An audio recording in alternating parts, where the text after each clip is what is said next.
കർത്താവിൻ്റെ അതിവിശുദ്ധ നാമം വാഴ്ത്തപ്പെടുമാറാകട്ടെ.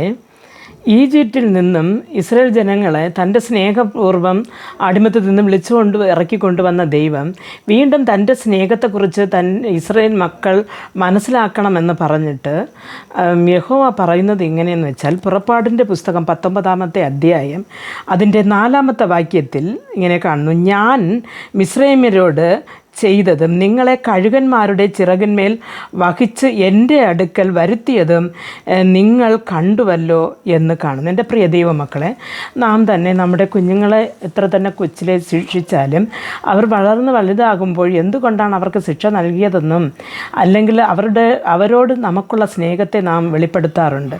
അതേപോലെ തന്നെ സ്നേഹവാനായ ദൈവം തൻ്റെ മക്കളെ മിസ്രയീമിൽ നിന്ന് വീണ്ടെടുത്ത് കൊണ്ടുവന്നപ്പോൾ ചെങ്കടലിൻ്റെ കരയിൽ വെച്ച് തന്നെ അവർക്ക് പിന്നെ നിത്യമുണ്ടായ പരിശോധനകൾ അധികമാണ്. അതിൽ നിന്ന് അവർ മിറുമിറുക്കുകയും പിറുപിറുക്കുകയും ചെയ്തു. പക്ഷേ എങ്കിലും അവരുടെ ആ പിറുപിറുപ്പൊന്നും വകവയ്ക്കാതെ താൻ ചെയ്തു കൊടുക്കേണ്ട നല്ല കാര്യങ്ങൾ, ഭക്ഷണമായാലും വെള്ളമായാലും ശത്രുവിൻ്റെ കരത്തിൽ നിന്ന് കൊണ്ടുവന്നതായാലും ഇങ്ങനെ വൻ പ്രവർത്തികളെ ചെയ്തു. അപ്പോൾ ആ ഒരു ശോധനകളെ കണ്ട് തളർന്നിരിക്കുന്ന ജനങ്ങളോട് ദൈവം പറയണം, ഞാൻ നിങ്ങളെ എൻ്റെ കഴുകന്മാരുടെ ചിറകിന്മേൽ ചുമന്നു കൊണ്ടുവന്നു എന്ന്. കഴുകന്മാരെന്ന് പറയുമ്പോൾ തൻ്റെ ദൈവദാസന്മാർ മോശെ, ആരോൻ മുഖാന്തരം ദൈവം വിളിച്ചിറക്കി കൊണ്ടുവന്നു. പ്രിയ ദൈവമക്കളെ, ഇന്ന് ലോകത്തിൽ ജീവിച്ചിരുന്ന ഞങ്ങളെ, ലോകവുമായിട്ടിരുന്ന നമ്മെ കർത്താവ് തൻ്റെ സ്നേഹം കൊണ്ട് കർത്താവിൻ്റെ സഭയിലാക്കി. പക്ഷെ വീണ്ടും പലവിധമായ കഷ്ടങ്ങളും പ്രയാസങ്ങളും വരുമ്പോൾ ഈ ദൈവത്തിൻ്റെ സ്നേഹത്തെ അല്ലെങ്കിൽ ഒരിക്കൽ ചെയ്തു തന്ന ഉപകാരത്തെ മറന്നിട്ട് വീണ്ടും നാം നേരത്തെ വെച്ചതുപോലെ വിഗ്രഹങ്ങളെ തേടിയും അല്ലെങ്കിൽ മറ്റു പല കാര്യങ്ങളിലും നാം ഇടപെട്ട് ദൈവസ്നേഹത്തെ വിട്ട് പിന്മാറിപ്പോകാറുണ്ട് മനുഷ്യർ.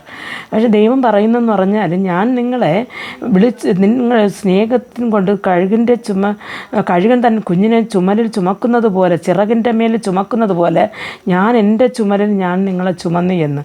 പ്രിയ ദൈവമക്കളെ, നമുക്ക് എത്ര തന്നെ കഷ്ടമോ ശോധനയോ എന്ത് തന്നെ വന്നാലും കർത്താവായ ദൈവം നമ്മോട് കൂടെ എപ്പോഴും ഉണ്ട് എന്ന് ഈ വചനം തിട്ടവട്ടമായി നമ്മെ പഠിപ്പിക്കുന്നു.